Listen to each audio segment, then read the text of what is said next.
There is a moment most people never notice. It doesn't happen during arguments. It doesn't happen when someone openly disagrees with you. It happens in silence. A shift in someone's eyes. A pause that lasts half a second too long.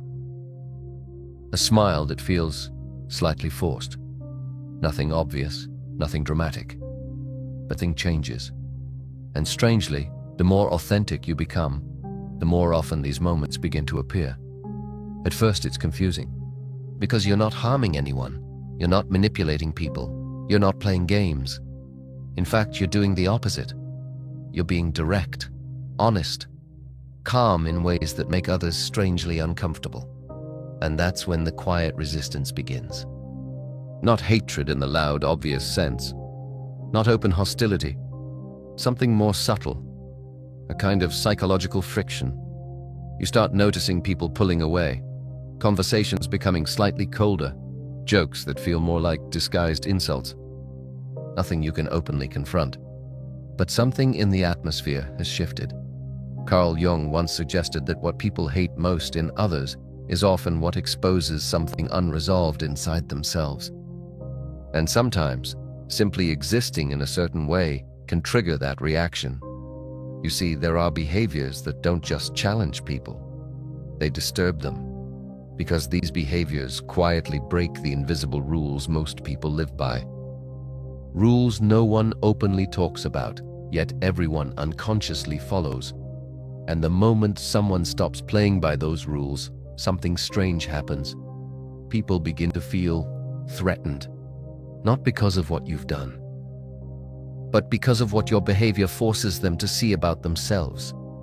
And the unsettling truth is this: there are certain things a person can do, often without realizing it, that silently provoke resentment in almost everyone around them. Most people will never understand why this happens, but once you see the patterns, you'll start noticing it everywhere. And the first pattern is far more disturbing than people expect. There is a strange discomfort people feel around someone who no longer needs their approval. Not openly, not consciously, but it's there. Most human interaction quietly revolves around a hidden exchange, validation for belonging. People soften their opinions, adjust their personality, laugh at jokes that aren't funny, all to maintain a fragile social equilibrium. Approval becomes the silent currency. But the moment someone stops seeking it, something shifts. You may notice it in small ways. A conversation where you calmly disagree without apologizing. A moment where you decline something without explaining yourself excessively. A decision that doesn't bend under subtle pressure. To you, it feels natural. To others, it feels unsettling. Because most people are unconsciously bonded through mutual dependency, they reassure each other constantly, reinforcing invisible social contracts. I'll validate you if you validate me. So when someone moves through the world without constantly asking for that reassurance, it disrupts the entire dynamic. Suddenly, people can't predict you the way they predict everyone else. And unpredictability makes people uneasy. Carl Jung observed that the collective psyche depends heavily on conformity, not just in behavior, but in emotional patterns. People expect familiar signals: insecurity, hesitation, the quiet need to be liked. When those signals disappear, something uncomfortable happens. Your presence becomes a mirror, and mirrors have a strange effect on the human mind. They force people to see themselves. If someone realizes that you are calm without approval, they are suddenly confronted with the question they spend their whole life avoiding. Why do I need it so much? And that realization rarely produces admiration. More often, it produces resentment. But this is only the surface layer of the pattern, because the next behavior triggers something far deeper in the human psyche, something that touches a hidden fear most people carry without ever admitting it. There is another behavior that quietly disturbs people. It isn't loud. It isn't aggressive. In fact, on the surface, it looks like strength, the ability to be comfortable alone. Most people claim they value independence. They admire the idea of someone who doesn't cling, who doesn't beg for attention, who can walk away from crowds without feeling empty. But admiration and comfort are not the same thing. When someone truly becomes comfortable in their own solitude, it creates a subtle tension in the people around them. Because for many, silence is not peaceful. Silence is where the mind begins speaking, and the mind rarely says kind things. This is why people constantly surround themselves with noise, conversations, messages, endless distractions. It keeps the deeper questions buried. But when you move through life without desperately filling every empty space, others start noticing something unusual. You don't rush to text back immediately. You don't panic when plans cancel. You don't treat loneliness like a crisis. You simply continue existing, calmly. And this calmness exposes something people try very hard to hide. Carl Jung believed that most individuals avoid facing their inner world. They build entire lives around avoiding that confrontation. Because inside every person lives a shadow. The unexamined fears, regrets, insecurities they never dare to look at directly. Solitude brings that shadow closer. So when someone sees you embracing the very thing they are running from, it creates a quiet psychological disturbance. You begin to represent a path they are afraid to walk. And the human mind reacts strangely when confronted with something that exposes its avoidance. It doesn't always react with curiosity. Often, it reacts with rejection. But solitude is only one layer. There is another behavior that unsettles people even more. Because it removes something most relationships secretly rely on. There is a subtle behavior that quietly dismantles the foundations of many relationships. It is the moment you stop explaining yourself. Most people don't realize how much of their life is spent justifying their choices. They soften their opinions, add disclaimers to their thoughts, and wrap every decision in layers of explanation. Not because they want to, but because they fear the silent judgment that follows when they don't. Explanations act like emotional cushions. They reassure others that you are still playing by the shared social script. I'm still like you. I'm still safe. I still care what you think. But when someone calmly makes decisions without the constant need to justify them, something unsettling happens. You begin to move with a kind of quiet authority. Not arrogance, not defiance, just a simple certainty.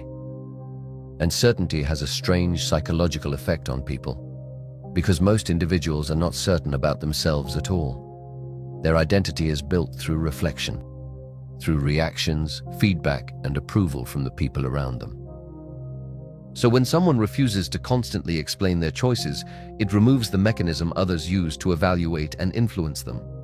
Carl Jung spoke often about individuation, the process of becoming psychologically whole. But individuation has a side effect few people talk about. It makes you harder to control. And control is one of the hidden forces holding many relationships together. When explanations disappear, people lose their leverage. They can no longer gently steer you with guilt, confusion, or subtle pressure. And that loss of influence can feel threatening, not consciously, but somewhere beneath the surface, the mind recognizes it. And that recognition often transforms quiet discomfort into something sharper. A growing sense that you are no longer behaving the way people expect you to. And when expectations collapse, something else begins to emerge, something much colder. There is another shift that unsettles people even more. It happens the moment you stop reacting the way they expect. Most social behavior is built on predictable emotional patterns. Someone criticizes you, and you defend yourself. Someone provokes you, and you respond. Someone tries to pull you into drama, and you engage. These reactions create a familiar rhythm. People learn how to press certain emotional buttons because they know exactly what will happen next. But when that rhythm disappears, the psychological balance breaks. Imagine someone trying to provoke you. A subtle insult, a sarcastic remark, a passive-aggressive comment meant to test your reaction. Normally, this would trigger something: frustration, defensiveness, irritation. But instead, you remain calm. You don't argue. You don't justify. You don't escalate. You simply observe. At first, people assume you didn't notice. But when the calm continues, something strange happens. The person trying to provoke you begins feeling exposed. Carl Jung believed that much of human conflict is driven by projection. People throwing pieces of their own unresolved emotions onto others. Provocation is often a way to release internal tension. But when someone refuses to carry that emotional weight, the projection has nowhere to land. It falls back onto the person who created it. And that moment is deeply uncomfortable, because now they must sit with the emotion they tried to transfer to you. Your calmness becomes a kind of psychological mirror, and mirrors can be cruel. They reveal things people were hoping to hide, which is why calm individuals are often misunderstood. People don't see emotional control. They see someone who refuses to play the emotional game. And when someone refuses to play the game, the players become uneasy. But this reaction is still relatively mild. The next behavior triggers something far more primitive in the human mind. Something tied to status, hierarchy, and a quiet fear of losing power. There is a moment that disturbs people more than any argument ever could. It's the moment you stop competing. Most social environments are built around invisible hierarchies. People constantly measure themselves against others. Who is more successful, more respected, more admired? These comparisons happen quietly, often without words. Someone shares an achievement. Another person subtly responds with one of their own. A conversation about work slowly turns into a quiet contest of status. No one openly admits it, but everyone feels it. This constant comparison gives people a strange sense of stability. As long as the hierarchy remains clear, they know where they stand. But when someone refuses to participate in this silent competition, the entire structure becomes unstable. Imagine a situation where someone subtly tries to assert superiority through success, knowledge, influence. Normally, the expected reaction is either submission or counter-competition. But instead, you show no interest. You don't challenge them. You don't try to prove yourself. You don't seek their validation. You simply continue being yourself without entering the contest. At first, this seems harmless, but psychologically, it creates something deeply uncomfortable. Carl Jung often spoke about the human ego's need to define itself through comparison. Without comparison, the ego loses one of its main reference points. So when someone refuses to compete, others begin to feel strangely invisible. Their attempts to establish status no longer work. Their signals go unanswered. And slowly, a strange feeling begins to grow inside them. Not admiration, but irritation. Because your indifference quietly dissolves the very game they rely on to feel significant. And when someone realizes they cannot measure themselves against you anymore, the mind searches for another way to restore balance. And often that balance comes in the form of quiet resentment. But the next behavior disturbs people even more deeply, because it touches something buried in the human psyche, something Jung called the shadow. There is a behavior that quietly unsettles people in a way they struggle to explain. It's the moment you stop pretending that everyone is good. Most social environments run on a shared illusion. People maintain a polite agreement that human nature is mostly harmless, that intentions are pure, that everyone deserves the benefit of the doubt. This illusion keeps interactions smooth. But the moment someone begins seeing people clearly, not cynically, but accurately, the atmosphere changes. You start noticing manipulation where others see kindness. You see insecurity behind arrogance. You recognize hidden motives behind generosity. And slowly, something else begins to change. You stop reacting with naive trust, not with hostility, just with awareness. Carl Jung described the shadow as the darker, unacknowledged side of human nature, the impulses, jealousy, selfishness, and aggression people hide from themselves. Most individuals spend their entire lives pretending this part of the psyche doesn't exist. But the moment someone openly acknowledges it, even silently, it disrupts the collective comfort. Because now the illusion is broken. When you look at people with calm awareness instead of blind trust, they feel it. You don't laugh at manipulative jokes the same way.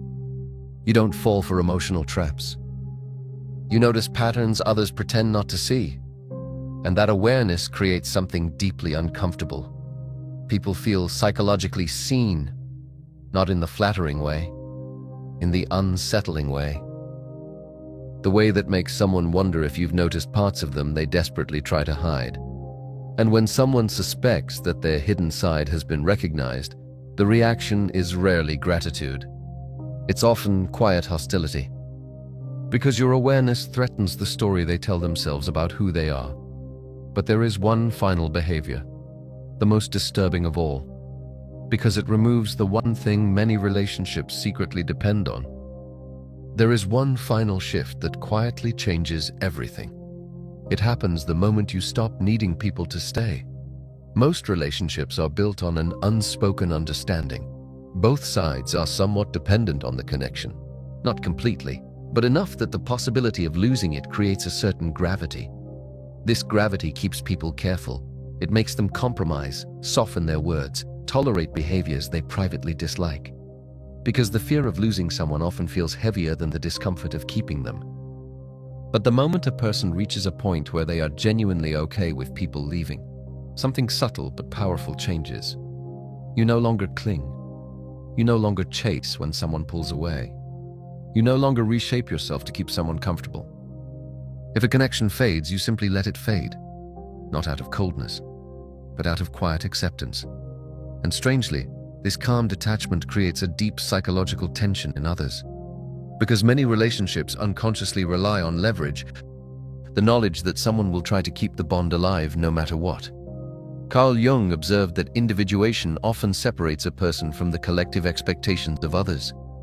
But when that separation becomes visible, people begin to feel something they rarely experience. They feel replaceable. The moment someone realizes that their presence in your life is a choice rather than a necessity, the dynamic changes. Suddenly, they cannot control your reactions through distance or withdrawal. The usual emotional pressure stops working. And this realization can provoke something uncomfortable, because it forces a person to confront a difficult truth. Your life will continue, peacefully, whether they remain in it or not. And for many people, that realization feels strangely threatening, not because you have rejected them, but because they can no longer control the space they occupy in your world. And once someone senses that kind of independence, they begin to understand something unsettling about you. You are no longer playing the game they've always relied on. And when someone stops playing the game, the players begin to reveal who they really are.